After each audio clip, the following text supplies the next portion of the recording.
Oops.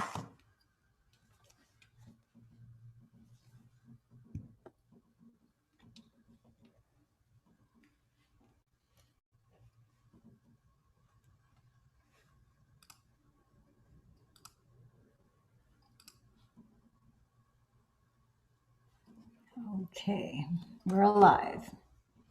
So welcome to Love and Money Secrets TV. I'm Dame Lillian Walker, your host, and we are on chapter 12, and we are going to be discussing the pineal gland. So let's get started with the reading. Get your books open and ready.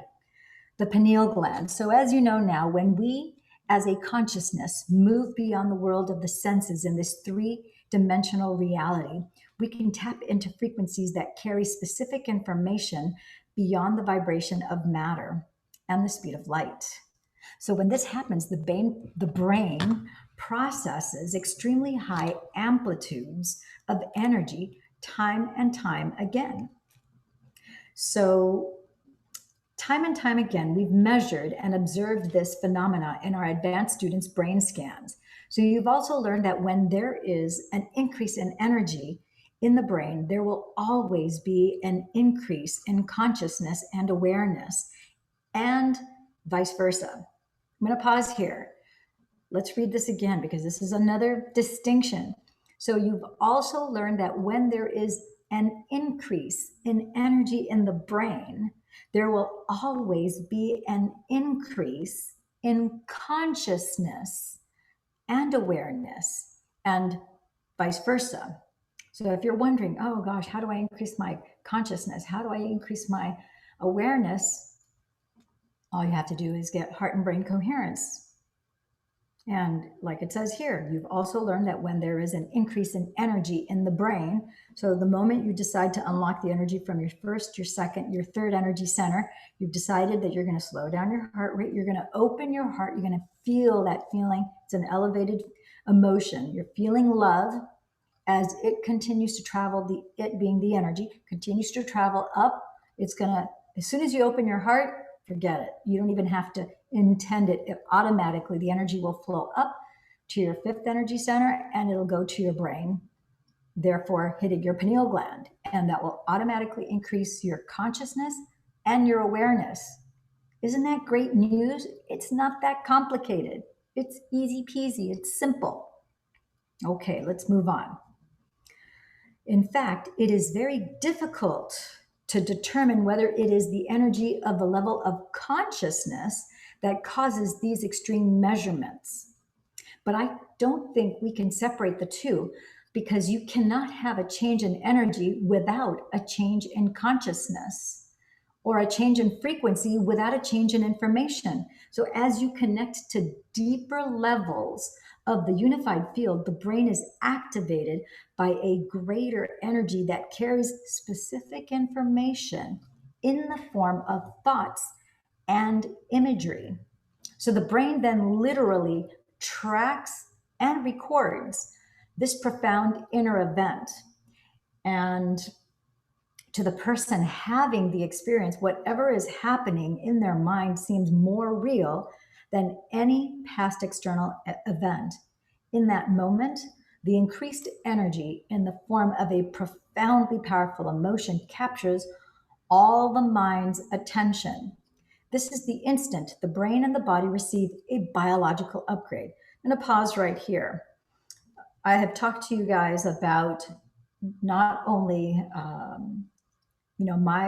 I've had multiple mystical experiences, but I think the only one that I have actually recorded a YouTube video, which originally was a Facebook Live just to the fellow advanced students within my group, that we all were meditating on March 22nd to raise the vibrational frequency, not only of ourselves, but of each other, so that the rest of the planet entrains with us. There's about 16,000 advanced students who have actually attended Dr. Joe's monasteries. And then there's probably, I think there's like 30,000 if you include those who are students who are actively studying and doing some of the online courses, but who haven't been to any of his advanced 7-day events at any of his monasteries. So that's a fair number of people. That's the size of a city, 30,000 people. You get 30,000 people across over 100 countries. We have 198 countries total on the globe, and you have over 100 countries represented, students from all over the globe that are doing this work. It's going to affect, it's just a matter of time before everyone is affected by this vibrational frequency. So all that to say is that as we're talking about this, not only my own experience, but also from having been in the monastery, one of the things that I've witnessed time and time again is that when people have these profound mystical experiences, yes, you do receive a biological upgrade. You do have the actual experience that is mystical in and of itself, that you go someplace, you don't have any idea where it is that you're going to. You know that you're no longer in the room. You know that you're gone. And it's a pretty cool feeling because you're like gone, and you've gone far, but where you go, unless you're told, like I happen to have been told from my mystical experience on March 22nd, I was actually told where I was. But in all my previous experiences, I've never been informed of where I was. I just knew that I was someplace else. I had no idea where I was, nor did I really care where I was. I just knew that I went somewhere, and now I was in a different plane of existence. So that being said, because you are receiving a biological upgrade at the same time, you're unaware that you're going through a biological upgrade, I think, for the most part. However, one of the things that I have noticed from having been, there's 1,000 of us that are in this room, in this monastery. And some people, when you return, because you're still, think about it, we've studied in the book, we've learned that as you do these meditations, you are no longer matter to matter. You don't have a dense body. You have actually fanned out and expanded your electromagnetic your electromagnetic field. More evidence that I am not perfect, and you don't have to be perfect to do this work. Okay. Anyhow, you are expanding your electromagnetic field, and you are not as dense. You are not all matter to matter now, because you're not in that fight or flight response anymore. You're not as dense. So you are more wave energy form, and your energy is now expanded out, and you are actually lighter in the sense that you're not as dense because there's more energy waves, and you're in 5D, but also lighter as in you actually have more light. The photons from the tip of your toes all the way to the top of your head, to whatever hair is sticking out farthest from your body, including your electromagnetic field, is all lit up. Every single cell in your body is emitting a far greater degree of light. So when you come back from a mystical experience, now I can't say for everybody, but what I noticed, not only for myself, because you're kind of in a different transy, in-betweenish, twilighty kind of a state when you come back from a mystical experience.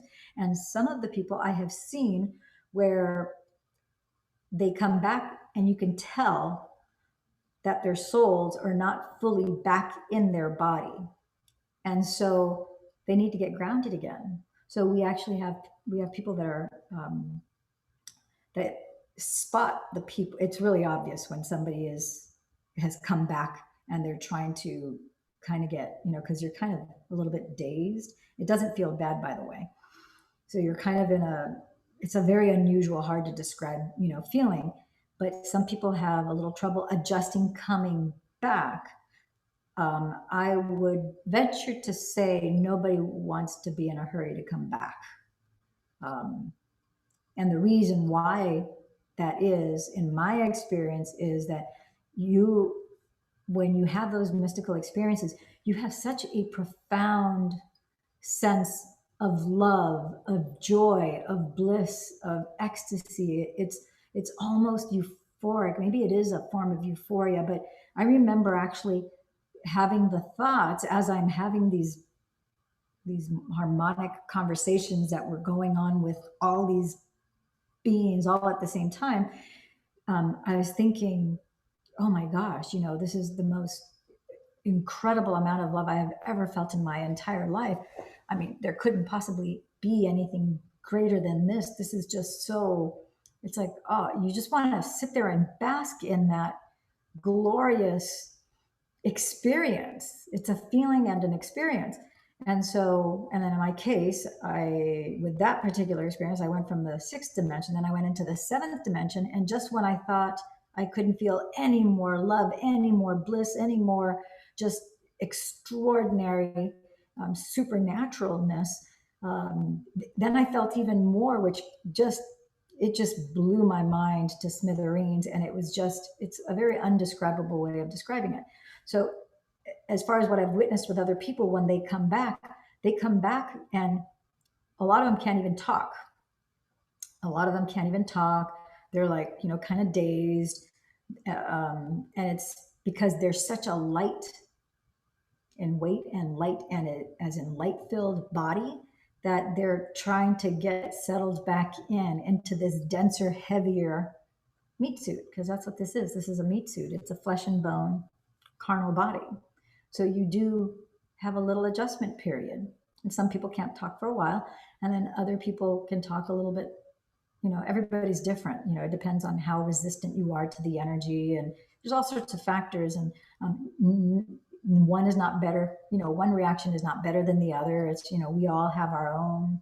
It's like, just like our thumbprint. Everybody has a different thumbprint. Your energetic thumbprint and how you are going to experience the movement of energy. It's a tremendous amount of energy that you're moving in your system. So nobody knows how they're going to react in advance. You have no idea. You just have to accept, believe, and surrender to the experience, so that you can allow the greater levels of consciousness, whatever the volume of energy that is going to go through you, so that you can get to whatever that other realm is, so that you can learn, experience whatever it is that is there for you, that you can go there, and you yourself don't get in the way of stopping that. Because all you have to do is, in meditation, if you try to make it happen, it's gone, it stops. If you try to see something more clearly, it's gone, it stops. It's such a bummer when that happened. That happened to me so many times, where I would try to take a closer look, or I tried to have a more mystical experience. Automatically, everything just goes black, you're in void, and it just stops. And then for me, the rest of the meditation is just, that's it. It's like, I got in my own way. And that's so frustrating, because I have nobody to blame but myself for that. And so I'm just telling you so that I shorten your learning curve. Dr. Joe did tell us, he did warn us, prior to that training at the advance in the monastery. I didn't know that. So it was everything that I did all the years of prior meditation. I was unaware that my trying was the very thing. It was me getting in my own way of my own progress. And I hadn't put two and two together. And I think that's why I've had such a quantum leap. Once I went to the monastery, once I started to get to this advanced training, once I started to up, the amount of meditation that I was doing with specific applied instruction, that now I had a greater intellectual understanding of exactly what was going on. So I hope this helps at least one of you out there that's watching this video at this time, okay? So this is the instant the brain and the body receive a biological upgrade. That's the good news. That's what you've been wanting. So even if you didn't think you need a biological upgrade, I think everybody should sign up for a biological upgrade. If there's a way of optimizing your body, just think about it. You've got a cell phone. If you can optimize your cell phone's performance so that the battery lasts longer, so that it holds a greater amount of memory, you could store more video, you could store more pictures, HD pictures and so forth, 4K, whatever the case might be. If you could optimize your computer so that it works faster, more efficiently, et cetera, why would you say no to that? On the contrary, when would now be the time for you to say yes to optimizing your computer, your cell phone, your body? Sign me up. All right. So if someone can sit in a chair with their eyes closed during meditation and have a significantly heightened sensory experience without their senses, it begs to question what is happening in the brain to explain this supernatural effect. To the person having the experience, despite the fact that they are sitting still, it seems more real than any other experience determined by the senses that they've ever had. This begs more inquiry. How can we have a fully amplified sensory experience without our senses? What are the specific functions of the brain and body that translate interactions with the quantum field into profound inner experiences? Hit the pause button again. Well, I don't know what to tell you about this. Again, in my experience, it's true what he says here. When you are in that 5D realm and you have that profound mystical experience, you're having a biological upgrade. Yeah, when I had the one on the March 22nd, I was being, I don't want to say violently, because it sounds like it's like, really, it sounds like it would be painful. And it wasn't painful. It was jarring because I kept on getting pulled to the left. And I knew that it wasn't just in 5D that I felt my body being pulled.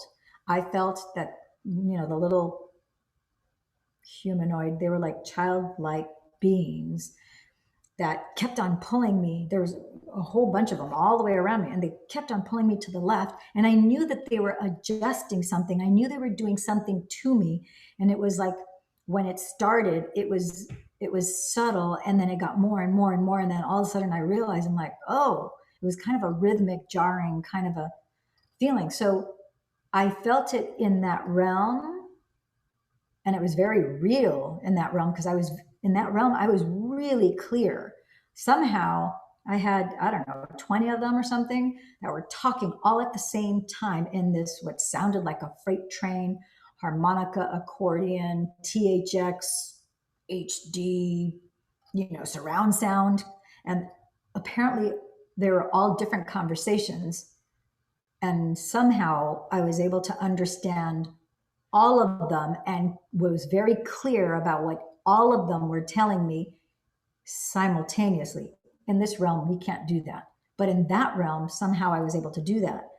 And I identified my body as being the same as it is here, in one of the realms. Actually, in two of the realms. In the first realm, they made it clear to me, and they had me look at my hand, and then my hand went from what my hand looks like right now, and then there was a change. You'll have to watch the video to hear that part. So I was aware that I was the same body, but I was also another body. And then in the other realms, I still had the awareness that I was still me. And then, like I said, I had another adjustment. And then that thing happened again with those little beings that were like childlike beings. They did some sort of adjustment to me again. And I was aware. I could feel that I was moving, and I couldn't stop it. It was uncontrollable. So it's interesting that he talks here how it is more real than this 3D realm. Oh, make no mistakes. It is very real. You are there's nothing, you're not foggy brain. You would think that it would feel more dreamlike and it would be more foggy, elusive, no, it is like a virtual, it's not even like a virtual reality. It's like right here. And it is it doesn't look anything like here. That's the thing. It doesn't look anything like here. It looks completely different. But you're very aware. You're very awake. And your level of understanding is like universally, exponentially heightened to the nth degree, like to an unlimited degree. How I could keep track of all those conversations at the same time, I have no idea. It's just what I experienced during that particular mystical experience. So pretty cool. All right, so moving on. So he goes on to say here, and we are right now on page, for those of you who are wondering, we are on page 300. So in other words, if we can interface with a more coherent field of information, which then creates such stimulating inner events, like that was a very stimulating inner event, there must be a neurological, chemical, and biological explanation for such supernatural occurrences. What are the unique systems, organs, glands, tissues, chemicals, neurotransmitters, and cells involved that could give rise to such intensely profound experiences? Could there be physiological components that are just sitting dormant, waiting to be activated? 4 states of consciousness will help provide a framework for this information in this chapter. So the first is wakefulness, which of course is when we are aware and conscious. So next is sleep, where we are unconscious and the body is restoring and repairing. Then comes dreaming, which is an altered state of consciousness when our body is catatonic, but our minds are engaged in inner visual imagery and symbolism. And finally, there are transcendental moments of consciousness that are beyond our understanding and reality. And these transcendental events seem to change us and the way we look at the world forever. So I want to give you my best understanding about biology, chemistry, and neuroscience of those transcendental experiences. So let's start with the molecule melatonin, good old Mel. Melatonin, which is responsible for all of this. Okay, the next section is called melatonin, the dreaming neurotransmitter. I must have a lot of melatonin because I dream in 3D, full color, always have my entire life. As a child, I used to have, my dreams were so vivid that I oftentimes could not tell the difference whether I was actually in my dream or if I was actually alive. And so I would test and touch things to make sure, because I would ask myself in my dream, and I would also ask myself in my wakeful state if I was actually alive in my real state or if I was actually in my dreaming state. I would sometimes do that at school. Sometimes on a Saturday morning, I'd wake up and I'm like, okay, am I still dreaming? Or am I really alive? Crazy to think, but that's how I was. Anyhow, melatonin, the dreaming neurotransmitter. And Dr. Joe calls melatonin Mel. So when you wake up in the morning and return to the world of your senses, the moment your eye perceives light through your iris, receptors in the optic nerve, that's in the back of your eyeball, in case you didn't know. You've got your eyeball, it's like an egg. Okay, and you have your iris, which is the color of your eye. You've got your pupil, and in the back of the eye, in the back part of that orbit, sits your optic nerve. That would be the equivalent of where it would be, in case you're wondering. So that optic nerve, so the light hits your iris and it hits your pupil. Your pupil, as the light comes in, it contracts, and then the light hits the optic nerve, which is in the back of your eyeball. So it sends a signal to a part of your brain called the suprachiasmatic nucleus. So the suprachiasmatic nucleus, it then sends a signal to the pineal gland, which responds by making serotonin the daytime transmitter. So Dr. Joe calls serotonin Sarah. Sarah gets you up in the morning, Mel puts you to bed at night. That's the easiest way to remember when your body produces melatonin and when your body produces serotonin. So serotonin is what gets you up in the morning. So as you will recall, neurotransmitters are chemical messengers that transmit and communicate information between nerve cells, and the neurotransmitter serotonin tells your body it's time to wake up and start your day. And as you integrate information between all your senses in order to create meaning between your inner world and your outer world, serotonin stimulates your brain waves from delta to theta to alpha to beta, causing you to once again realize you're in a physical body in space and time. Thus, when your brain is firing in beta brain waves, you put much of your attention on your outer environment and your body as well as time. And that's normal. So as night falls, like it is now, it gets dark. A similar but inverse process occurs. Inverse, opposite. So the inhibition of light sends a signal along the same route back to the pineal gland. But now the pineal gland transmutes serotonin into melatonin, the nighttime transmitter. It's the nighttime neurotransmitter. It's the little messenger. So this production and release of melatonin slows down your brain waves from beta to alpha, making you sleepy, tired, and less likely to want to think or to analyze. Which, by the way, I'm going to hit the pause button here. When you are tired and less likely to want to think or analyze, that is the perfect time for you to do a meditation. Why would that be a perfect time for us to do a meditation, Lillian? I'm so glad you asked that question, because when you are tired and less likely to want to analyze, to use your critical thinking faculties, guess what? You not only is that a signal of having a higher level of melatonin, but you are now going to surrender to the present moment. You are able to go into theta state far more. You slip into it like this effortlessly. And then you're able to have a more profound mystical experience, and you are more likely to experience a biological upgrade.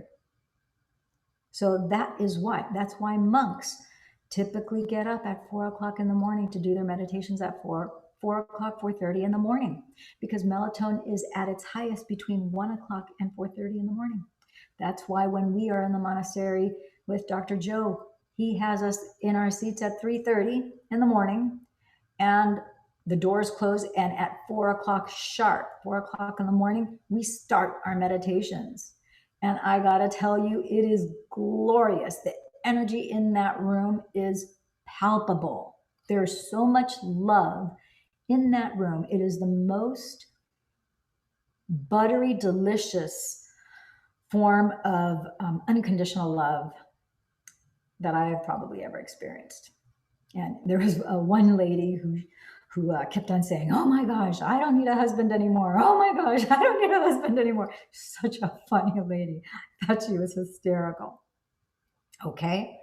So as your brain waves are slowing down to alpha, you become more interested in returning your attention to your inner world rather than your outer world. Eventually, as your body falls asleep and goes into a catatonic state, your brain waves move from alpha to theta to delta, thus inducing periods of dreaming as well as a deep restorative sleep. And by living within the rhythm of our external environment, within this diurnal pattern of wakefulness and sleep, based on where we live in the world, our brain automatically it becomes automatically entrained to the daily production of these chemicals at very specific times in the morning and evening. So this is called the circadian rhythm.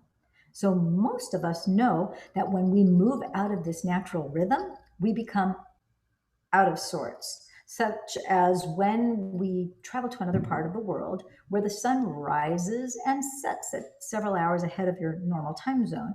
This is jet lag, and we need some time to recalibrate.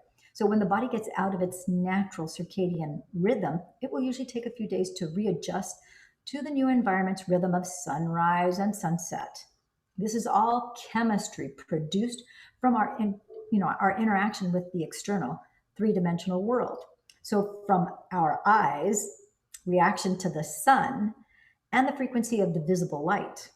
So melatonin induces rapid eye movement, REM, sleep, which is a phase of circadian rhythm that causes dreaming. So as the thoughts and chatter in our heads diminish, giving way to sleep and eventually the dreaming state, the brain begins to internally see and perceive images, pictures, and symbols. But before we get into why melatonin is so important, let's take a closer look at the molecular structure of this dreaming neurotransmitter. So the process of creating melatonin starts with the essential amino acid L-tryptophan, the raw material that's responsible for making serotonin and melatonin. Isn't that cool? So to be converted into melatonin, it must pass through a series of chemical changes known as methylation. Methylation is the process of taking a single carbon and three hydrogens, known as a methyl group, and applying it to countless critical functions throughout our entire body, such as thinking, repairing DNA, turning genes on and off, fighting infections, and so on and so on. In this case, it's part of the production of melatonin. And hit the pause button too. One of the things that happens to our body on an actual cellular level, he actually doesn't talk about it here, but from having been a pre-med biological science major, one of the things that I remember when we were studying the digestive system and so forth is that your body, as it takes nutrients in, it methylates at a cellular level. It takes nutrients in through your mouth. It gets taken obviously through your digestive system. As you receive it through your digestive system, then nutrients are leaked or released. It's absorbed from the lining of the stomach and the intestinal walls and so forth into your bloodstream. Once it gets into your bloodstream, then it hits all the cells of your body. And depending on how well, I'm going to use the word calibrated, your body is, either your cells will appropriately methylate the nutrients that all the cells need to be in optimal health, or it won't, which is why you can have the right amount of, let's say, iron intake, so that when they do a blood test, it shows that you have enough iron, and yet you're still showing that you have anemia. So how is it possible that you have enough iron in your blood, but you're still anemic? Well, that's because your cells are not methylating. They're not digesting the available iron that's available in the blood. So therefore, the cell can't absorb that iron, so it doesn't digest it on the inside of the cell. It just swims around the outside of the cell. So the cells don't get the benefit of the iron, even though the blood has plenty of iron in it. So then you're still anemic because you're not methylating properly. And there's a solution for that. In fact, these meditations take care of that too. It takes care of pretty much everything. Okay, I hope that makes sense. If you have any questions, comments, concerns, just put it in the comments below. I'll do my best, I promise, to get back to you and answer you. And if I don't have an answer to the question, trust me, I have plenty of doctors that I deal with that can give you a very specific answer. And I could always refer you to them if you need, something above my pay grade. I don't have any issue referring you. So in figure 12.1, we see methylation in action. So because this methyl group is made up of very stable chemicals, the basic structure of the 5 and 6-sided rings stay the same during the series of chemical reactions. Everything is chemistry. So however, as different groups of molecules attach to those rings, they change the properties and characteristics of the molecule. So beginning with the L-tryptophan, and the pineal gland transmutes it into 5-hydroxytryptophan, that's 5-HTP, which then becomes serotonin. Serotonin is a more stable molecule than 5-HTP, can sustain itself in the brain, and has more useful function, as we'll soon see. Through another chemical reaction, the pineal gland converts serotonin into N-acetylserotonin, and then an additional reaction turns it into melatonin. And all of this happens in the pineal gland in a 24-hour cycle. The production of melatonin is highest between the hours of 1 a.m. and 4 a.m. This is important to remember because the methylation process of the amino acid L-tryptophan into serotonin and melatonin. So we now know there's an inverse relationship between our adrenal hormones and melatonin. As adrenal cortisol levels go up, melatonin levels go down. Listen carefully. As you're stressed and your adrenal glands are releasing cortisol, as those levels are going up because you're stressed, you're freaked out, you're nervous, you're worried, you're anxious, your melatonin levels go down. So this is the reason why we can't sleep when we're under stress. In antiquity, this served as a biological safety mechanism because, for instance, instance, if you were chased by a predator, like a saber-toothed tiger, a few times on the way to the watering hole, and then you spotted more large beasts in your territory, your body, in its innate intelligence, would want to prevent you from becoming prey yourself. In such cases, sleep and restoration became less important than surviving. More aptly put, staying alive by remaining awake through the night is more valuable than sleeping and risking death. So when the body is trying to rest in this vigilant, it's a hyper-vigilant state, it never gets the restorative sleep it needs because the survival chemicals like cortisol have switched on the survival genes. So if the perceived stressor is not a saber-toothed tiger, but instead your strained relationship with your ex-spouse, whom you must interact with daily, that chronic stress keeps the survival system activated. Now the safety valve is no longer adaptive, but maladaptive. This type of chronic stress alters typical levels of melatonin and even serotonin, knocking your body out of homeostasis. So it's out of balance now. But if you lower the levels of cortisol, melatonin levels will then increase. So in other words, when you break the stress response by overcoming the emotional addiction to those chemicals, your body can go back to long-term building projects instead of constantly dealing with the perceived emergency. So now take a look at figure 12.2 to review the relationship between melatonin, that's what you need to go to sleep, and cortisol, which is the stress hormone that your adrenal glands produce.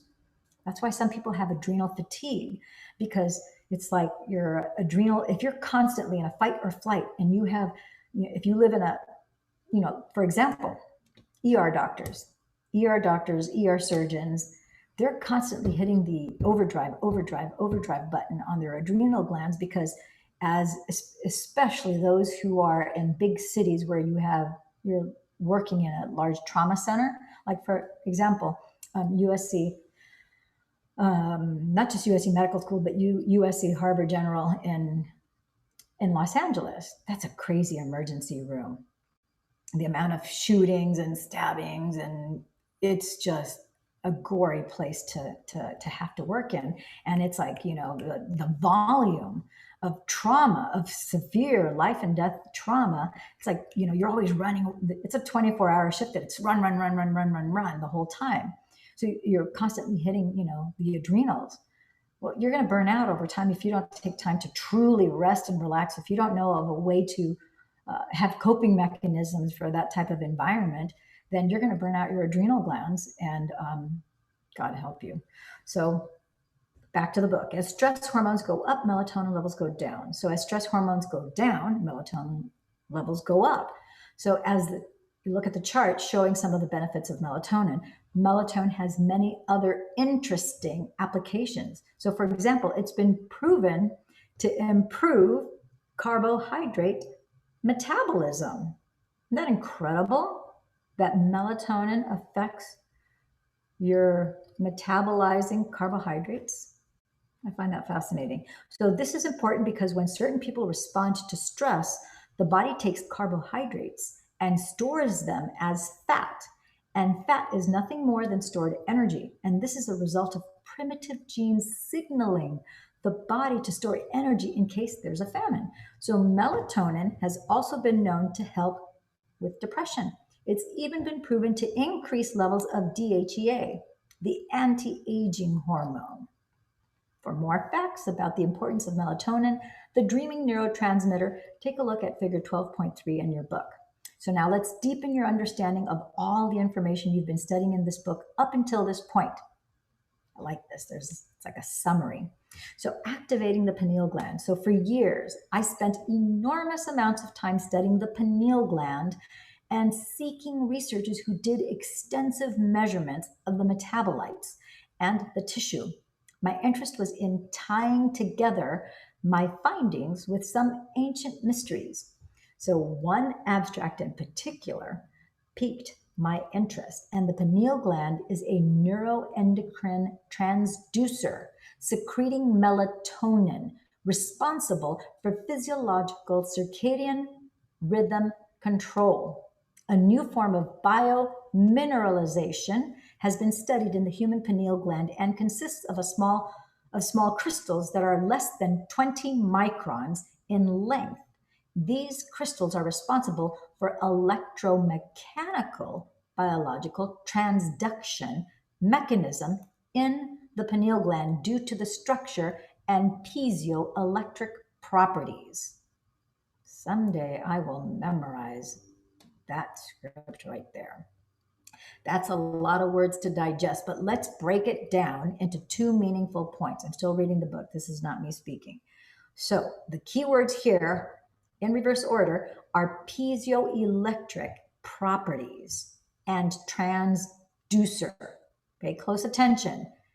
Piezoelectric properties and transducer.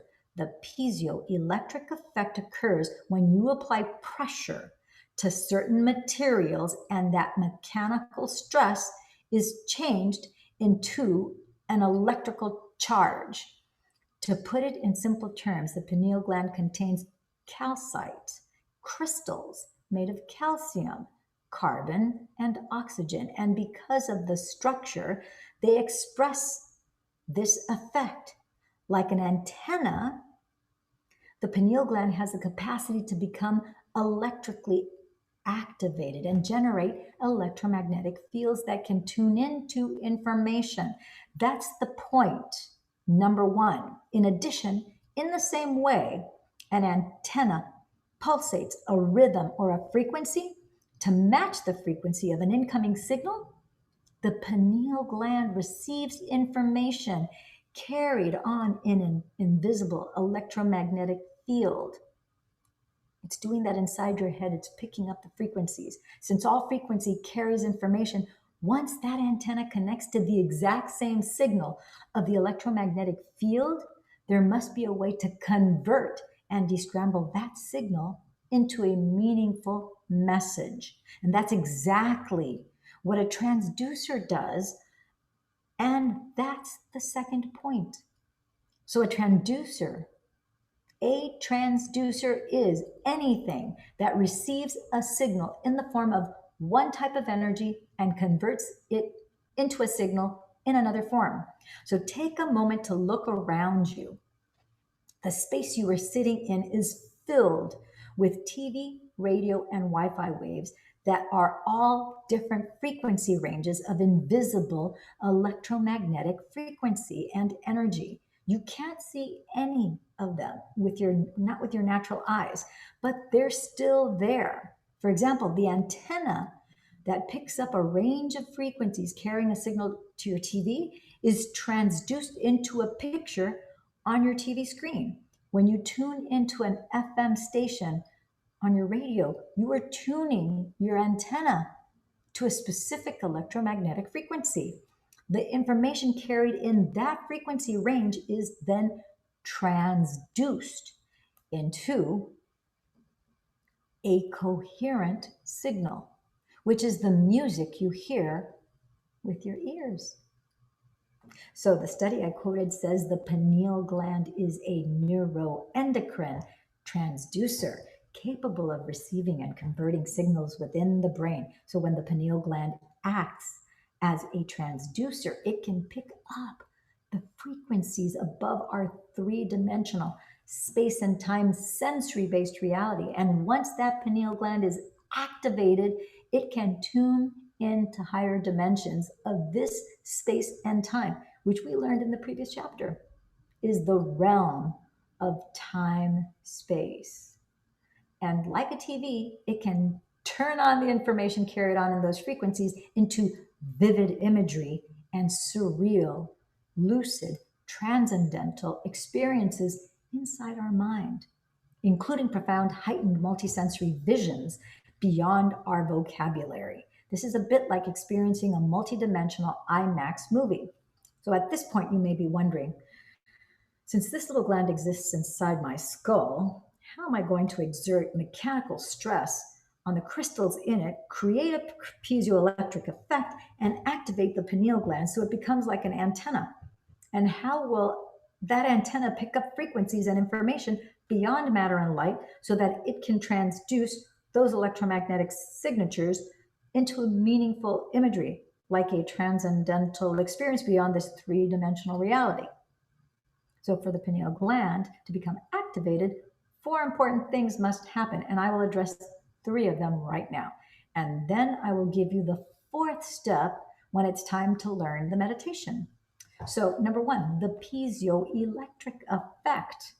Critical to creating the piezoelectric effect in the pineal gland are the calcite crystals mentioned above and shown in figure 12.4. Please look in your books at figure 12.4.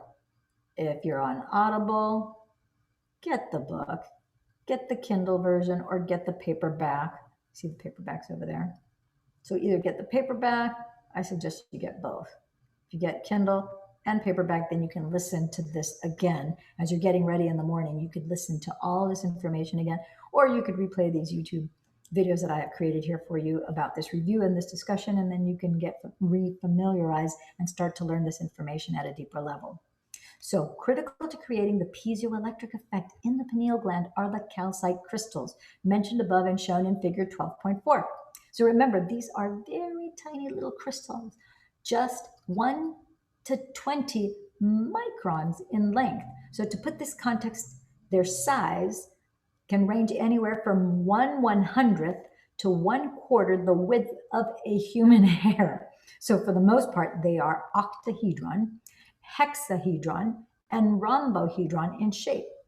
So as we already learned in chapter 5, the purpose of the breathing technique we do before many meditations is to pull the mind out of the body by liberating potential energy stored as emotions in the lower 3 energy centers. And as we inhale and contract those intrinsic muscles as it's coming up, follow our breath from the perineum all the way up our spine to the top of our head, and then hold. You're going to hold it at the top of your head and then breathe and squeeze those muscles more. We're increasing the intrathecal pressure. And as I mentioned earlier in this book, this is the internal pressure created when you push up against your insides. For example, when you hold your breath and lift something heavy. The word piezoelectric is derived from the Greek word piezin, which means to squeeze or to press, and piezo. So it's no coincidence that I ask you to hold your breath and squeeze those intrinsic muscles. So when you do this, you are pushing the cerebral spinal fluid. It's like you're wringing your cerebral spinal fluid. You know, you have your column of your spine, and it's like you're squeezing up the cerebral spinal fluid like it's going up a straw. So you do this, you are pushing cerebral spinal fluid up against the pineal gland, exerting mechanical stress on it. This mechanical stress translates into an electrical charge, and it's this exact action that compresses the stacked crystals in the pineal gland and creates the piezoelectric effect, because the crystals, there's 5 of them. 1, 2, 3, 4, 5, and they start to shimmer and they start to vibrate. And as they vibrate, they expand out and contract and expand out and contract and expand out and contract until they get to a point where they're moving so fast that boom, it creates the piezoelectric effect. And then your little antenna that's on the top of your pineal gland pops up. So this mechanical stress translates into an electrical charge, and it's this exact action that compresses the stacked crystals in the pineal gland and creates the piezoelectric effect. The crystals of the pineal gland generate an electrical charge in response to the stress that you're providing by the breath and by pulling those muscles, those intrinsic muscles up, and you're creating that intrathecal pressure. So a picture of a calcite crystal found in the pineal gland. One of the unique characteristics of the piezoelectric effect is it's reversible, meaning that the materials exhibiting the direct piezoelectric effect, the crystals, also exhibit a converse piezoelectric effect. So once the crystals in the glands are compressed and are creating an electric charge or an electrical charge, The electromagnetic field that is emanating from the pineal gland causes the crystals in it to stretch as the field increases.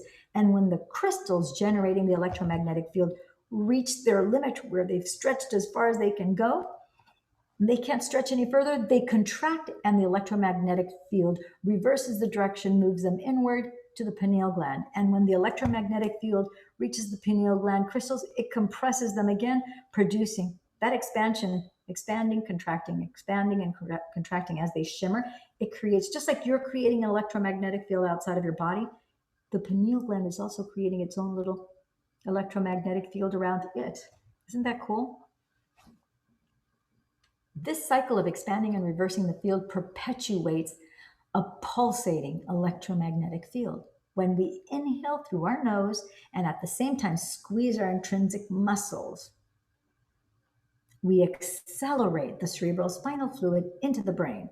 As we follow that movement from the base of our spine all the way up to the top of our head, then hold our breath and squeeze, we are increasing the intrathecal pressure, and the increased pressure moves the cerebral spinal fluid from the fourth ventricle through a small canal into the third ventricle.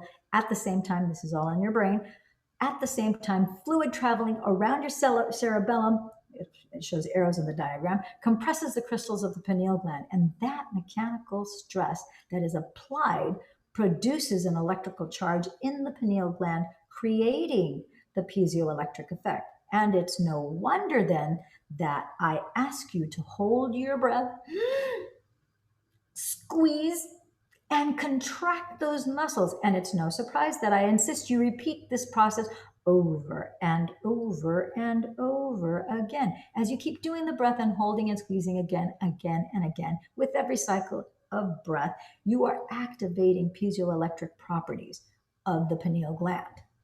So now the more you do this, the more you speed up the cycles per second of expansion and contraction of this electromagnetic field, making the pulses get faster and faster. Now the pineal gland becomes a pulsating antenna. Now the antenna is actually doing this on top of your pineal gland. Now the pineal gland becomes a pulsating antenna capable of picking up subtler and subtler, faster electromagnetic frequencies. Take a close look at figure 12.5, and we talked about the movement of the cerebral spinal fluid during the breath in chapter 5. But now let's build on this teaching. And as the fluid starts to enter your brain, it moves up through the central canal, through the space between the spinal column and the spinal cord. From this juncture, it flows in two directions.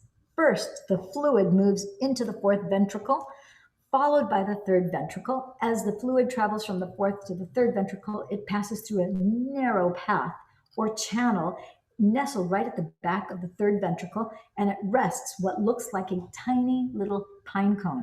That's what pineal means. It means pine cone. This is the pineal gland, and it's about the size of a large rice grain. Second, the cerebral spinal fluid also flows around the back of the cerebellum to the other side of the pineal gland, surrounding the entire gland with pressurized fluid. By increasing the intrathecal pressure, you funnel a greater volume of fluid into the chamber of the third ventricle, as well as from the space around the cerebellum. So when you hold your breath and squeeze this extra volume of fluid, it's exerting pressure from both directions up against the crystals, causing them to compress. You know, they're like this, but they're being compressed in this direction, causing them to compress and create this piezoelectric effect. This is the first event that must take place to activate the pineal gland. So the pineal gland releases metabolites. So the cerebral spinal fluid moves through a closed system called the ventricular system. Now review figure 12.5 to take a look at that. The ventricular system facilitates the movement of this fluid from the base of the spine up through the spinal column, through the four chambers of the brain called aqueducts or ventricles, and back down the sacrum the base of the spine. And the sacrum, if you don't know this, it's shaped like a triangle. I don't make my, but it's actually this way. So it's shaped like a triangle at the base of your spine down here. Okay, so when you inhale and follow your breath at the top of your head and then hold your breath and squeeze up and in, you are accelerating the cerebral spinal fluid. And on the surface of the pineal gland are tiny little hairs called cilia, Latin for eyelashes. See figure 12.6 to take a look at this.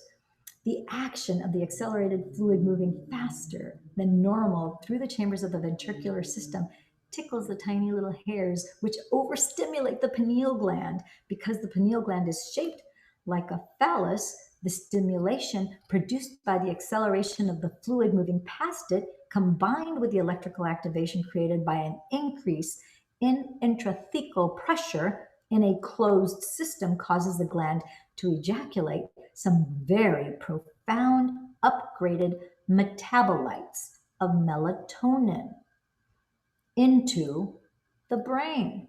You're now one step closer to activating that pineal gland and having a transcendental experience. So the tiny cilia of the pineal gland become stimulated as the cerebral spinal fluid accelerates through the ventricular system. So energy is delivered directly into the brain through that process, much like sending a rocket ship into space, overcoming gravity because it's having to go up and gravity's pulling us down. So to get it off the ground is the part that requires the most energy. So to move that energy from our lower centers demands a great deal of intensity and effort. The breath becomes our passionate intention to free ourselves from the self-limiting emotions of our past. So the spinal column becomes the delivery mechanism for this energy, and the top of our head becomes the target. So as you know by now, every time we perform the breath, you send charged particles up the spinal column. And as these particles increase in velocity and acceleration, they create what's known as an inductance field. Now check out figure 12.7 for that. This inductance field reverses the flow of a two-way information that typically facilitates communication from the brain to the body and the body to the brain. And much like a vacuum, this inductance field draws energy from the lower three centers, energy involved with orgasm, conception, digestion, fight or flight, stress, and control, and delivers it directly to the brain stem in a spiraling motion. So the energy from those three energy centers is going to come up your spinal column as you're doing the breath, and it's swirling up like this, like a coil. Okay? As the energy travels up through each vertebrae, it passes the nerves that run from the spinal cord to different parts of the body, and some of the energy is then transferred through the peripheral nerves that affect the tissues and organs of the body. So the current that runs along these nerve channels activate the body's meridian system. That's part of that biological upgrade, and that's why your body feels so fantastic afterwards. So resulting in all the other systems of the body getting more energy, because now all your energy, all your meridians are now fully open. Your energy centers are open, and all the meridians throughout the entire map of all the meridians are all completely blown open. Very cool. So as the energy is released from the body to the brain, it passes by each spinal nerve existing between each vertebrae. The excitation of the system further switches on the peripheral nerves, which then transfer more energy to different tissues and organs in the body. As a result, more energy is delivered throughout the body. I'm going to pause right here. After having read this section alone, if you have a neurological disorder of any type of, doesn't matter what kind of origin your neurological disorder is, in any way, shape, or form, you could see how through this process, how whatever neurological damage that you might have, multiple sclerosis, muscular dystrophy, Guillain-Barré, to name Parkinson's, to name a few, epileptic seizures, you could see how those conditions are going to be healed because of what's happening here biochemically and mechanistically too, because we talked about how all the meridians, all of the energy centers are now open. All your peripheral nervous system, your parasympathetic, your sympathetic nervous system, and all of the meridians, which is the map of the entire body, all those energy centers are all completely, they're blown wide open. So there aren't any disconnects in neurological conditions. Part of the problem is there are different degrees of disconnections throughout your body, neurologically speaking. But that is no longer the case once this happens. So once the energy reaches the brainstem, it must pass through the reticular information. So again, once the energy reaches the brainstem, it must pass through the reticular formation. And it's the job of the reticular formation to constantly edit information going from the brain to the body as well as from the body to the brain. This formation is part of the system called the reticular activating system, which is also known as the RAS, which is responsible for levels of wakefulness. So for instance, when you wake up from a deep sleep because you hear a sound in your house, it's the RAS that alerts you and arouses you. That it's rudimentary function. However, as the sympathetic nervous system is activated and merges with your parasympathetic nervous system, instead of depleting the body's stored energy, it releases that energy back into the brain. And once this energy reaches the brainstem, then the thalamic gate opens up like a door and energy moves through the reticular formation to the thalamus, where it relays information to the neocortex. So now the reticular formation is open and you experience greater levels of awareness. And in a sense, you become more conscious and more awakened. So think of the thalamus as a big train station with tracks leading to higher centers of the brain. That's how the brain goes into gamma brainwave patterns. Pause. Okay, so I'm just having an aha moment here, because he says here, think of the thalamus as, and the thalamus is in the back of the head, is a big train station with tracks leading to the higher centers of the brain. That's how the brain goes into gamma wave pattern. I'm wondering if that's why in that altered state, and when you're traveling in those dimensions and you're having that mystical experience, if why you hear, it's like the sound of this harmonic freight train, accordion, THX, IMAX, 3D surround sound, like vibration. I wonder if that's why that sounds like that. And I've had that not only in, like I said, that particular experience that I had on March 22nd, but even, sometimes when I meditate on an airplane, I've had that where all of a sudden out of nowhere, I hear all these voices speaking at the same time, much like I did in my mystical experience the video, you'll see it at the end if you want to click on it. But it's like you hear like all these voices talking all at the same time, but you hear like the sound of like that freight train. It's a very distinct vibratory frequency, and it's like the sound kind of goes like through all of you. It's kind of a very distinct feeling. So there must be some connection between that, the thalamus, and the gamma brainwave patterns is what I'm picking up from this right here. Another piece of the puzzle. So right between each thalamus, located in the midbrain, which is where your pineal gland is in the midbrain, not in the forebrain. So right between each thalamus, left and the right thalamus, located in the midbrain, sits the tiny pine cone-shaped pineal gland facing the back of the brain. And as a side note, there are two individual thalami in the midbrain, one on each side, which feed each hemisphere in the neocortex.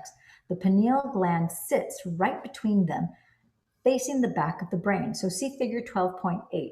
When the energy reaches each thalamic junction, remember the thalamus is like a relay station to all other parts of the brain. So these thalami send a message directly to the pineal gland to receive Okay, it sends a message directly to the pineal gland to secrete its metabolites into the brain.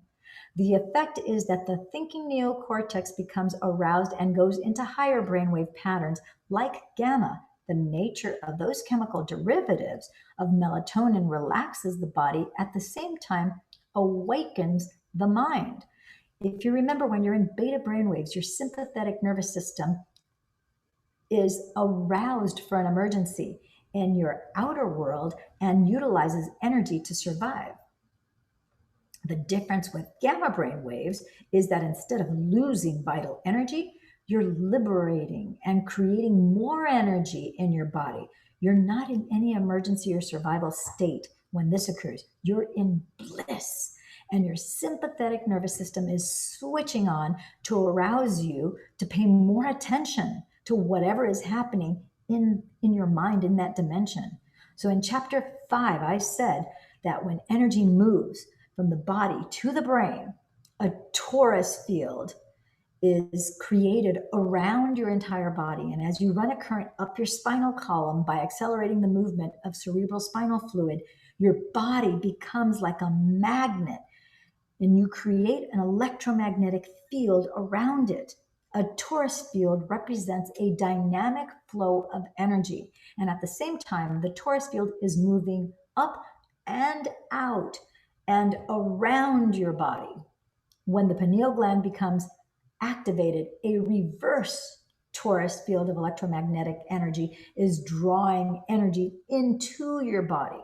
So it's a phenomena where you have an inverse relationship of two things going on. You have your electromagnetic field is fanning out, and at the same time, you have also an electric magnetic field that is drawing, it's coming from outside and it's drawing inside of your body. So you have both that are going on simultaneously.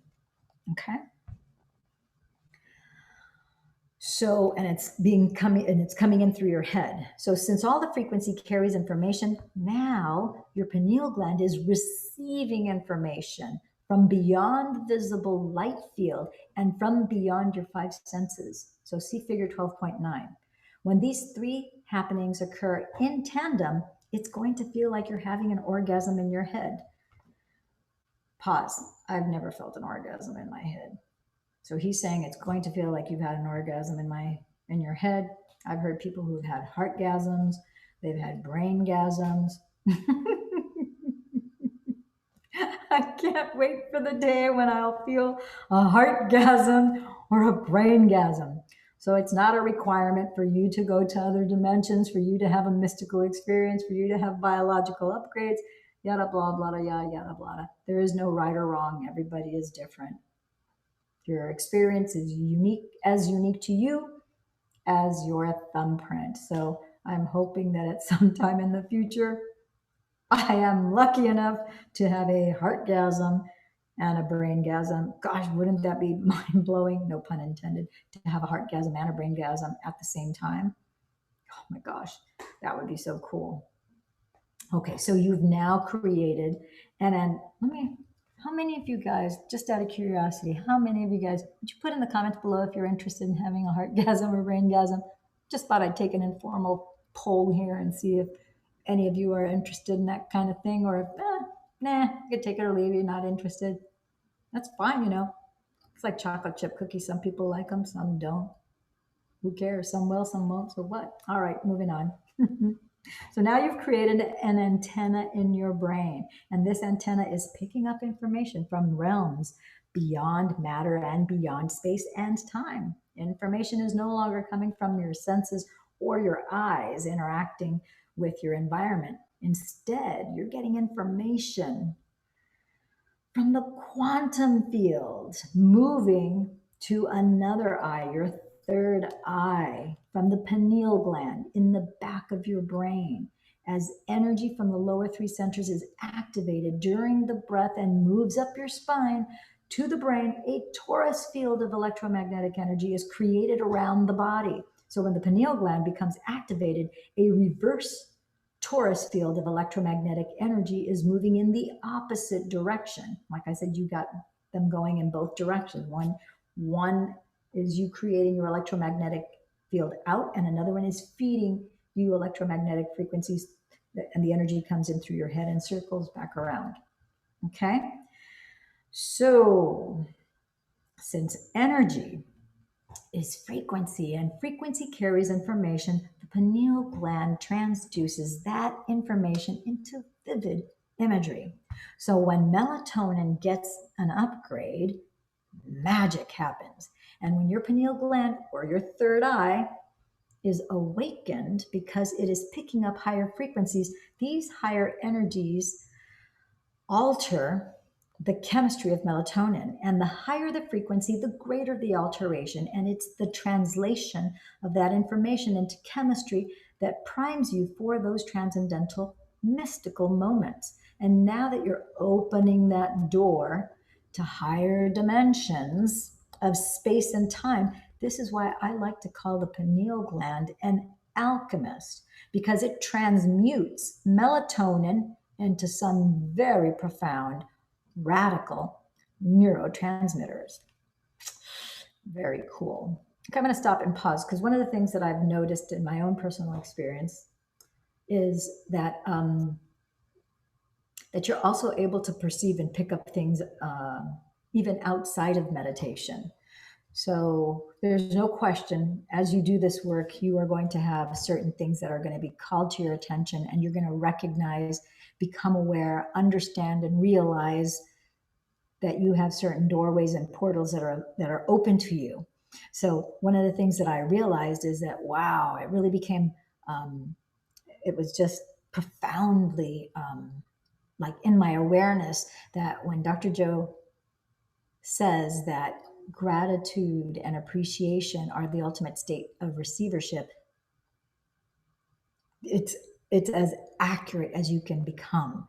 Because as I have been in a state of gratitude and appreciation, where I wasn't doing a formal meditation, I wasn't sitting, standing, walking, laying down, doing any kind of a meditation, I've been just in joy and in glee, and it's like I'm making my my acai juice, and I'm adding my whole psyllium husks to it, and I'm adding a few reishi drops to it, and I'm like, oh, thank you, the divine. I'm like, oh my gosh, I'm the luckiest girl alive, and I'm like, just thank you for everything, and I'm just in a pure state of joy, of gratitude, just for me being me, for being so in love with myself, with life, just feeling the experience of love. It's like everything is so beautiful around me.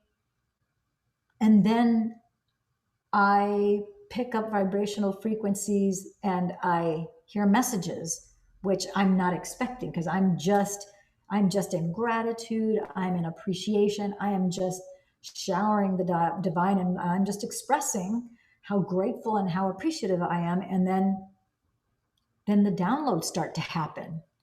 And I'm like, oh, I mean, I've had downloads before, but I did not see the direct correlation between being in a state of gratitude and appreciation, and how that created a state of receivership, where then, because my heart is already open, my pineal gland, I've already done the work to open those things up. And now it's like, so then I hear of things that words I've never heard of, terminology, explanations, which causes me to ask, I'm like, well, okay, so I've been given XYZ. Well, okay, I'm thankful for this, and now you're telling me to be thankful for that. I don't even know what that is. How can I be thankful for something I don't even know? What is that? And then that's revealed. It's like, whoa, this is a pretty cool experience to be in, which just encourages you to be in more gratitude and in more appreciation. Now your feedback loop, instead of being one with your negative thoughts, feelings, and emotions, it's with the positive thoughts, feelings, and emotions that are just going to magnify it and help you create more of a better, more magnificent, more love-filled life, no matter what your externals are. Doesn't matter, married, divorced, single, whatever your status is, you are in such a place of love. You're feeling so whole and so complete that you're just jazzed. One of my mentors, Brian Buffini, used to say, I'm just all jacked up. He's an Irishman. And, for us in the States, to be all jacked up is like to be all messed up. But my definition of that, of what that meant, changed for me, because he kept on saying, I'm all jacked up, as in I'm hyper, I'm like just stoked, I'm like thrilled, I'm like, I'm happy. And so now I say that I'm like, I'm all jacked up, I'm all excited. So I hope you are too. Okay. So check out the different metabolites of melatonin that are created when the pineal gland connects to the frequencies faster than normal visible light. And the mystical molecule gets a biological upgrade. Imagine that. Now take a look at figure 12.10. As higher frequencies and higher states of consciousness interact with the pineal gland, one of the first things to happen is that these frequencies transmute melatonin into chemicals called benzodiazepines. I'm going to say that again because it's a big word. Benzodiazepines.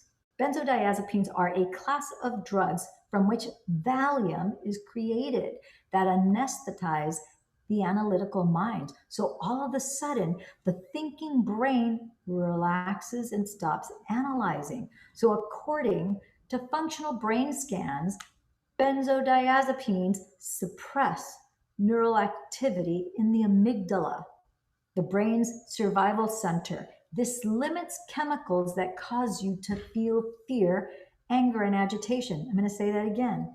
Benzodiazepine suppresses neural activity in the amygdala, the brain's survival center. And this is going to limit chemicals that cause you to feel fear, anger, agitation, aggression, sadness, or pain. So now your body feels calm and relaxed, but your mind is alert and awakened. And this is a naturally occurring drug that your pineal transmutes. It alchemizes the melatonin and turns it into benzodiazepine, which I think is very, very cool. It's naturally occurring. Okay, so another chemical created from melatonin produces a class of very powerful antioxidants called pinolines, coming from pineal gland, pinolines. So pinolines are important because they attack free radicals, which harm your cells and cause aging. These antioxidants are anti-cancer, anti-aging, anti-heart disease, anti-stroke, anti-neurodegenerative, anti-inflammatory, antimicrobial.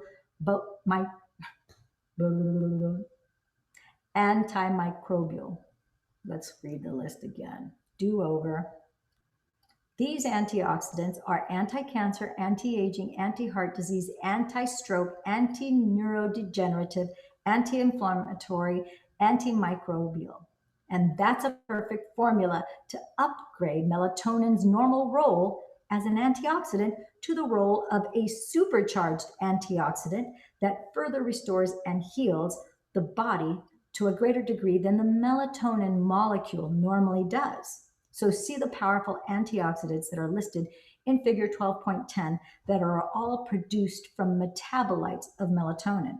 So let's take a look at that list again, because now I think you're starting to wrap your brain around why meditation, doing this type of meditation, why it heals, restores, rejuvenates, and reconditions the body to a new mind, and why you can heal from a huge list, everything from cancer to Parkinson's to diabetes to mystery diseases to fibromyalgia to asthma, to the list goes on and on and on. It's because the melatonin in your brain has been converted to one of these pinolines. It's the perfect formula to upgrade melatonin's normal role as an antioxidant to the role of a supercharged antioxidant that further restores and heals the body to a greater degree than the melatonin molecule normally would. And it's creating these pinolines that are antioxidants, anti-cancer, anti-aging, anti-heart disease, anti-stroke, anti-neurodegenerative, anti-inflammatory, and antimicrobial. Incredible. Wouldn't you agree? Yeah, I think it's fascinating. So see the powerful antioxidants listed in figure 12.10 that are all produced from the metabolites of melatonin, also known as pinolines. So if you take that molecule and tweak it again into a cousin of melatonin, you find that the same chemical that makes animals hibernate when melatonin, which makes us sleepy and dreamy, alters just slightly into this more powerful molecule, it carries a message to extend and repair even further. This message also causes the body's metabolism to slow, in some cases for months. It makes sense then that when mammals hibernate, they break the typical habits of their habitat. For example, they lose their sex drive, their appetite, their interest in or need to move about their environment, and their connection to social networks. They hide to protect themselves and to feel safe. And during this time of going within, their body goes into stasis. So the same might be true for us as these values elevate, because the body is no longer the mind. We temporarily lose our interest in our outer world. And because we have no biological drives and aren't distracted any longer with bodily needs, we're able to move more fully into the present moment and go deeply within. So if you're going to dream the dream of the future, wouldn't it be a good idea to get your body out of the way? If you take that molecule and advance it yet again, you produce the same chemical found in an electric eel. It's phosphorescent, bioluminescent chemical that amplifies energy in the nervous system. And you can refer to figure 12.10 again. And this chemical can be powerful enough to cause a significant shock. I have a strong hunch this is the rare chemical that influences the brain to process those increased amplitudes of energy that we've repeatedly measured in our students. Just imagine an electric eel that literally lights up with energy when it gets stimulated. So that's what happens in the brain when it gets activated. But the energy and information that are created do not come from an experience in our environment that we perceive through our senses, but instead from within the brain, caused by an upgrade in frequency. So when we see those high levels of energy in the brain, we know that the person is having a profound subjective experience that can be measured objectively.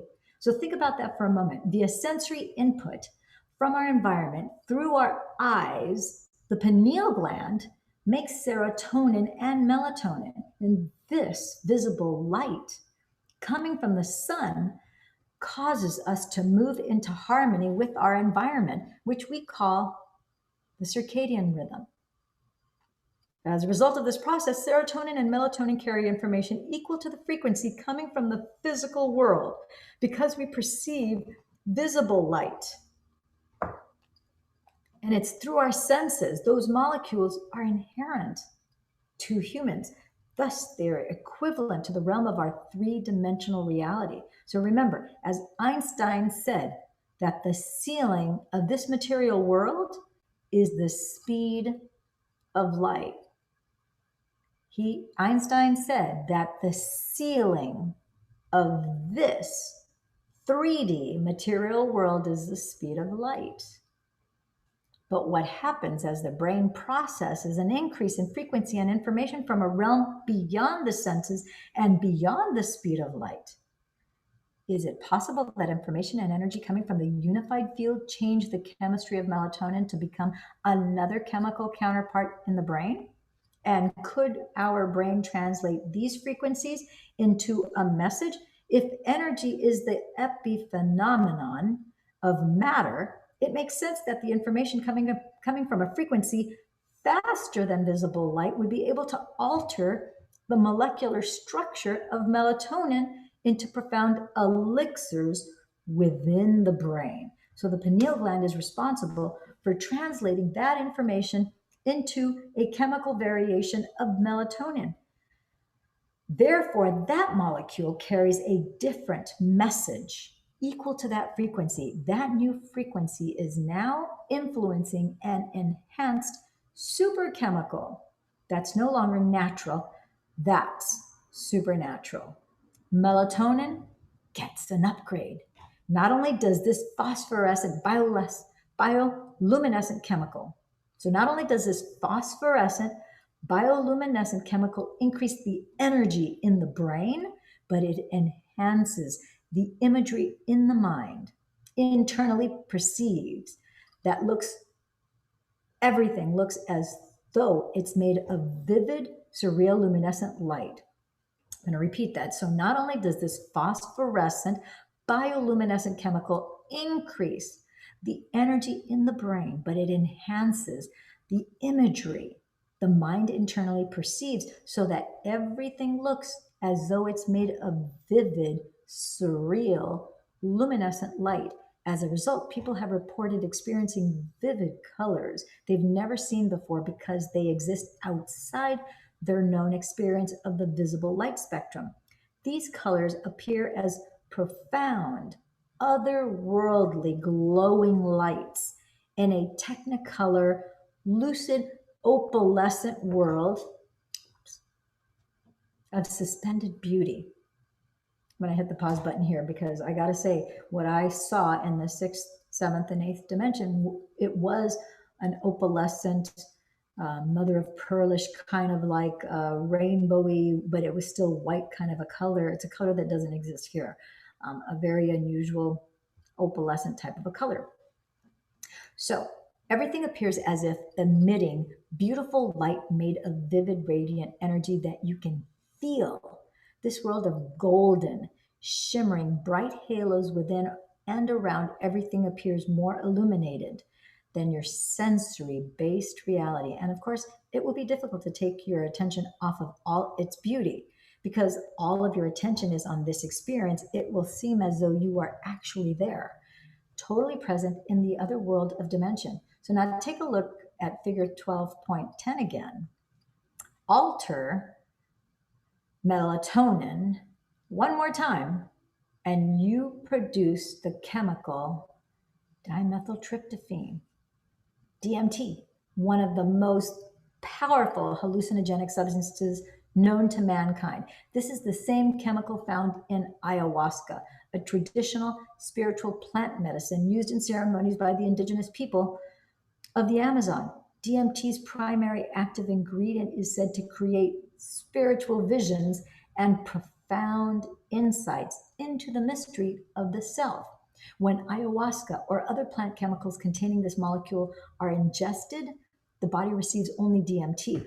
But when the pineal gland is activated, it receives the whole blend of aforementioned chemicals, and this causes some very profound inner experiences. I'm going to hit the pause button here because I don't like taking drugs of any type. I don't take aspirin. I don't take, even when I was hit by the bus and I was given painkillers and so forth.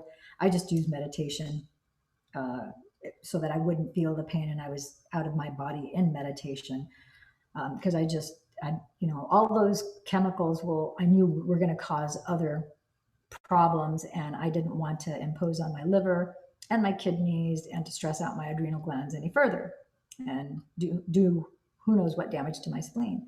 So the point being is, just by doing these meditations, you can get the benefit of all this pharmacopoeia from the natural pharmacy that is already built into your body, and you can access it through your breath, through this meditation, by signaling your autonomic nervous system to fire and wire and create this chemical reaction that it's like a domino effect.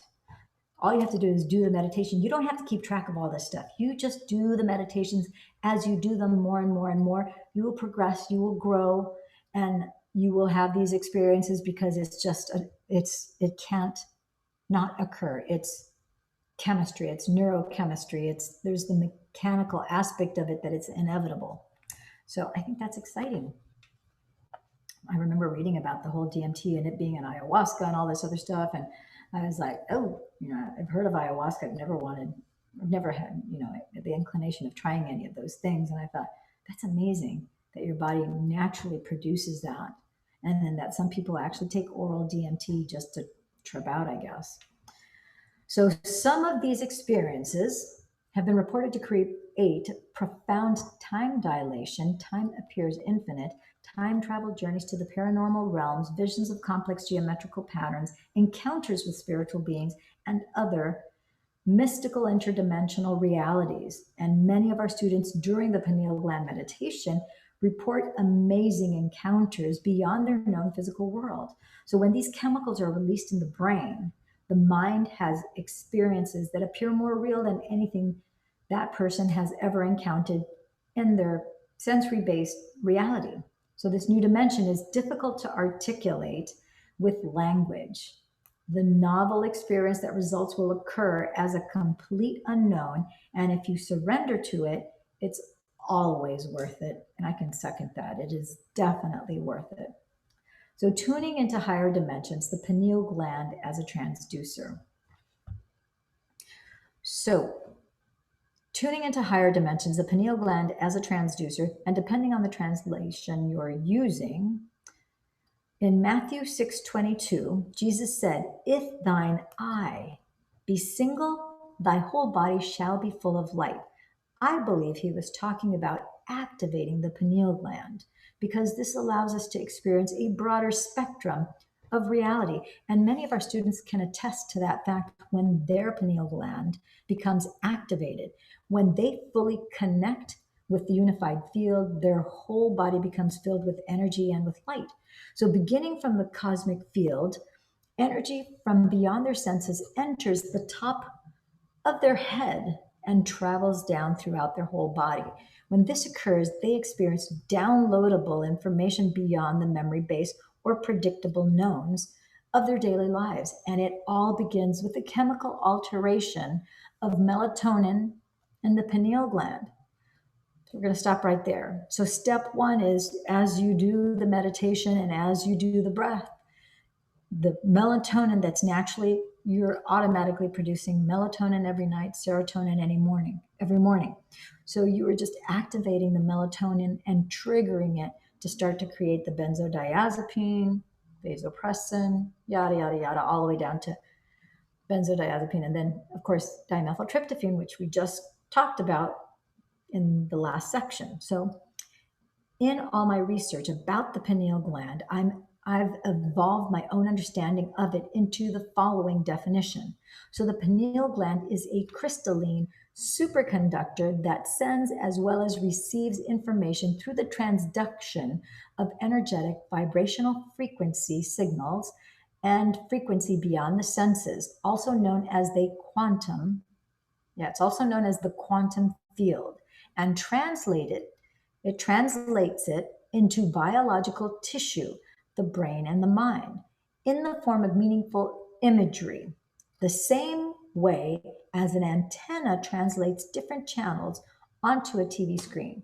So when the pineal gland is activated, because you now have its tiny antenna in your brain, the higher the frequency it picks up, the more energy it exerts towards altering and transmuting the chemistry of melatonin.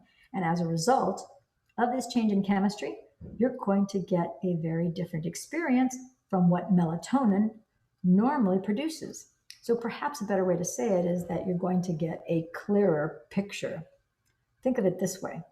The higher the frequency, the more your experience will feel like you've gone from the picture of the 1960s to a television screen to a 360-degree IMAX 3D experience, complete with surround sound. Melatonin, the dreaming neurotransmitter, evolves into a more powerfully lucid neurotransmitter to make our dreams more real. So throughout this process, the pineal gland has a co-conspirator called the pituitary gland. And the pituitary gland looks like a pear, and it sits behind the bridge of the upper nose, right in the middle of the brain.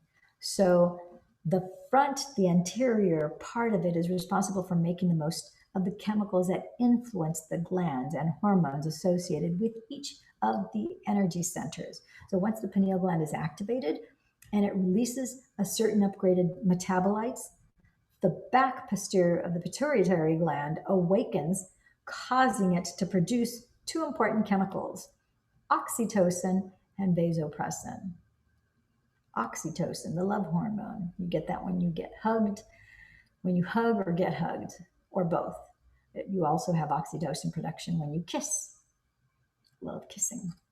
So the first chemical, oxytocin, is known to produce elevated emotions that cause your heart to swell with love and joy. So if you didn't know it, now you know. When you have oxytocin flooding your body because you're hugging someone, you are kissing someone, it automatically floods your heart with oxytocin too, and it causes your heart to swell. It causes your heart to open its heart, and your heart actually swells with the feeling of love. And it's a chemical reaction. Okay? It's been referred to as the chemical of emotional connection or the bonding hormone. So when oxytocin levels are elevated above normal, most people experience intense feelings of love, forgiveness, compassion, joy, wholeness, and empathy. Not an inner state you'd probably be willing to trade for something outside of you. These states are, after all, the beginning of unconditional love. Unconditional love. Yes, that's what it's all about. Now you understand that song that said, love is the answer. It's true, love is the answer. So when oxytocin levels go up beyond a certain level, research shows that it's difficult to hold a grudge. So in a study conducted by scientists at the University of Zurich, 49 participants played a variation of what is known as the trust game, 12 consecutive times. So they played the game 12 times. So in this game, an investor with a certain amount of money must decide either to keep it or to share some of it with another player called the trustee. So whatever the sum the investor shares with the trustee is automatically tripled. So the trustee is then faced with a decision: keep all of the money, leaving the investor with nothing, or share the tripled sum with the investor, who is obviously hoping to make a profit. Basically, the either or decision comes down to betrayal. So while a selfish act is a win for the trustee, it leaves the investor at a loss. So what if oxytocin is introduced into the equation? So in the study, the researchers gave some of the players a squirt of oxytocin in their nose before the game started, giving the others a squirt of a placebo. So the researchers then took fMRI, functional magnetic resonance imaging scans of the investors' brains as they made their decisions regarding the amount to invest and whether or not to trust. So after the first 6 rounds, the investors were given feedback on their investments and were notified that their trust had been betrayed about half of the time. The participants who received the placebo before playing the game felt angry and betrayed, so they invested much less in the closing 6 rounds. So the participants who received a squirt of oxytocin, however, invested the same amount as they had in the first rounds, despite having been betrayed. Interesting. So the fMRI scans showed the key areas of the brain affected were the amygdala, associated with fear, anxiety, stress, and aggression, and the dorsal striatum, which guides future behaviors based on positive feedback. And participants who received the oxytocin had much lower activities in the amygdala, equating to less anger and fear of being betrayed again, as well as less fear of financial loss. They also had much lower activity in the dorsal striatum, meaning they no longer needed to rely on positive results to make future decisions. So this is very interesting, because what this suggests to me is that based on the amount of oxytocin that you have in your level, when you experience adversity in relationships, when you experience betrayal in relationships, whether it's in a personal relationship or it's a business relationship where things don't go well, your ability to forgive and to get past that and to be resilient so that you can move on and continue to grow and not stay stagnant where you don't outgrow that experience because you're held back by that experience, is directly contingent upon the level of oxytocin that you had inside your body. I mean, that's exactly what this is saying. So I'm like, oh my gosh, wow. So as this study demonstrates, the moment the posterior pituitary releases its chemicals and oxytocin levels go up, this shuts down the survival centers in the brain's amygdala. So that means it cools off the circuits for fear, sadness, pain, anxiety, and aggression, and anger. Then the only thing we feel is a love for life. We've measured the levels of oxytocin in our students before and after our workshops. So at the conclusion of the event, some of them had elevated their levels significantly. So when we interviewed those students, many of them kept saying, I'm just so in love with my life and everyone in it. I never want this feeling to go away. I want to remember this feeling forever. This is who I really am.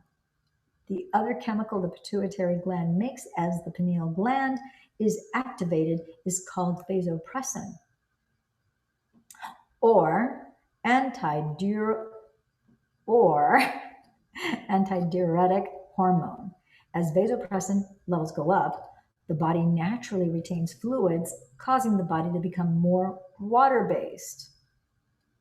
This is important because if you're going to process a greater frequency, you need water to act as a conduit to better handle the higher frequency in the body and to then translate that frequency into your cells. So the moment vasopressin goes up, it creates a more stable thyroid gland, which affects the thymus, and the heart, which affects the adrenals, which affects the pancreas, which produces a chain cascade of positive effects all the way down to the sexual organs.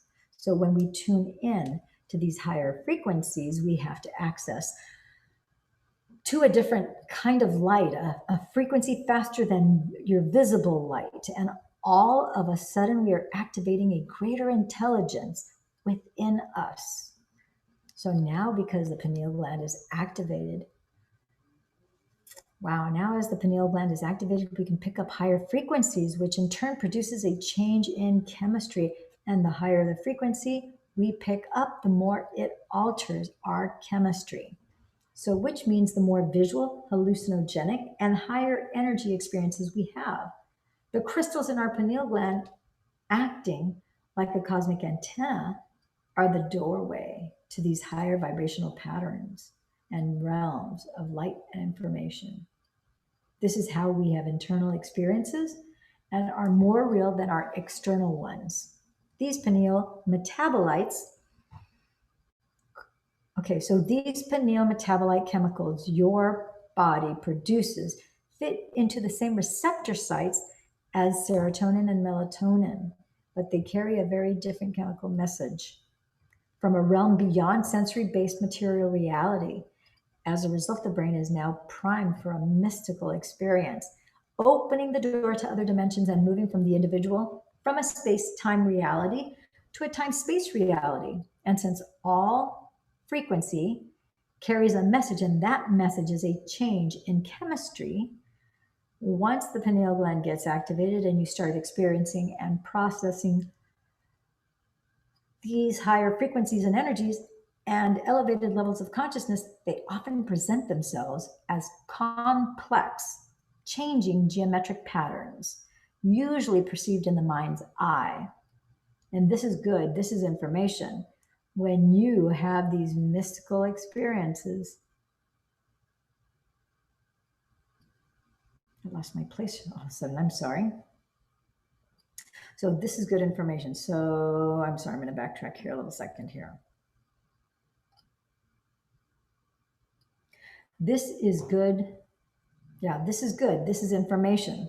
So when you have these mystical experiences, because your nervous system is so coherent, it is able to tune into these super coherent messages. In the darkness of the void, the pineal gland becomes the vortex for these very organized patterns and packets of information. And as you place your attention on them, just like a kaleidoscope, they constantly change and evolve. The same way TV picks up frequencies and turns them into pictures on the screen, the pineal gland chemically transduces higher frequencies into vivid, surreal images. So in graphic 13, in the color insert, you can see some of these geometric patterns, which are called divine or sacred geometry. So such patterns have been around for thousands of years. And in chapter 8, I mentioned that these patterns appear to look like ancient mandalas. They're energy and information in the form of frequency. And if you can surrender to them, your brain via the pineal gland will transduce these forms, messages, and information into vivid pictures and imagery or lucid experiences.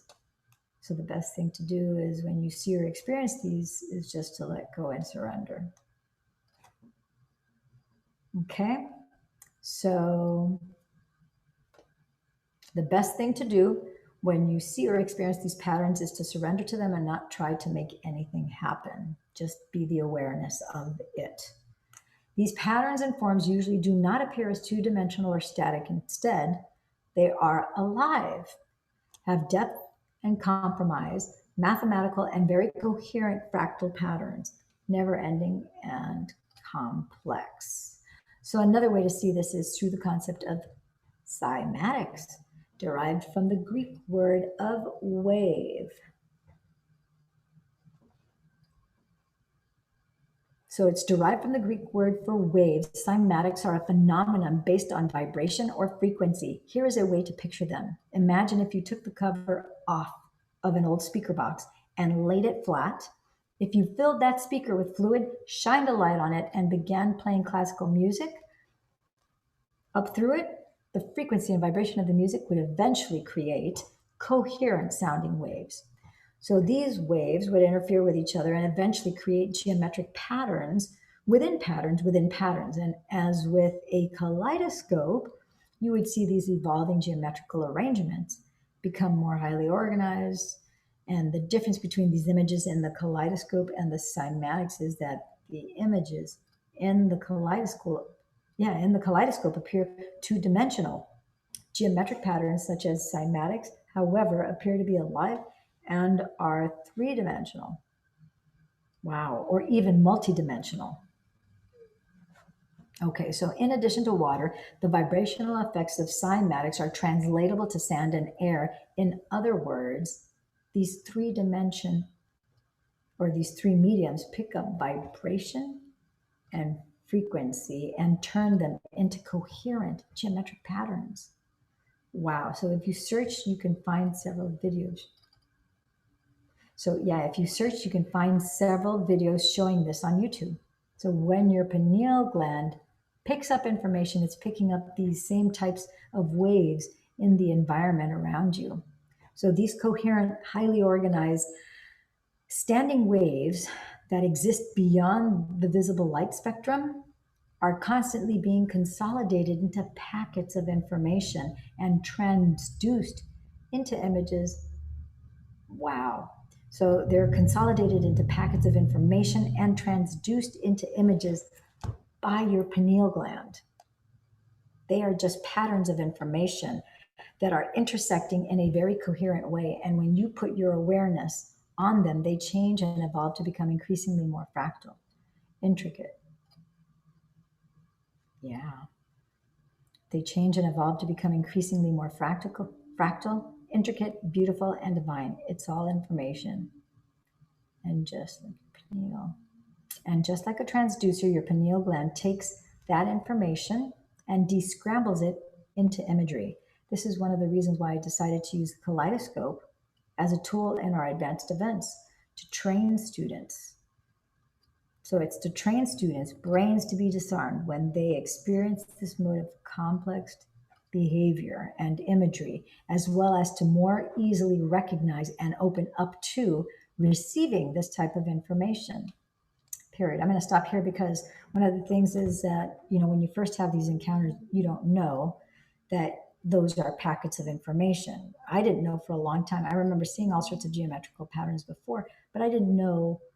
I just was amused by the movement of the energy and the colors, but I didn't know what it meant. It wasn't until I went to Cancun and heard Dr. Joe, and he's the one who enlightened me and revealed to me that that's a packet of information. And if you don't try to look at it and you just stay stay in that same state of awareness, and you just allow whatever to be, then that packet of information can then download, and then your basically your pineal gland is going to transmute that information into information and imagery and word pictures and so forth that you can understand. Okay? So once your pineal gland picks up the imagery, fasten your seatbelt because things are going to get exciting. You might come out of your body and travel down a tunnel of light, or you enter your body and might come filled with light. So you might come out of your body and travel down a tunnel of light, or your entire body might become filled with light. You might even feel like you've become the entire universe. And when you're looking down at your body, you even find yourself wondering how you're going to get back into it. So when you start having these very profound unknown experiences, you have one of two choices. You can contract fear, so you can contract. So instead of you contract, it's you can contract in fear, which means to grow smaller, because it's the known, or the unknown rather, and trust because it's the unknown. The more you surrender and trust, the deeper and more profound your experiences become. And because this experience is so profound, you're not going to want to rouse yourself back to wakefulness, thereby changing your brain and thereby changing your waves back to beta. So I'm sorry, I got lost there again. So the more you surrender and trust, and the deeper and more profound your experiences become. And because this experience is so profound, you're not going to want to rouse yourself back to wakefulness. Therefore, changing your brain waves back to beta. Instead, this is the time to surrender, relax, and go even deeper into this transcendental state of consciousness. In this moment, you are not sleeping, you are not awake, you are not dreaming, you are transcendent of this reality. If your brain chemistry is right, your body will be totally and completely sedated. This is what we are training for, to experience greater levels of wholeness, oneness, love, and higher consciousness. But there's more. Okay. We're going to stop here because this video is started at 9 and it's 11:25.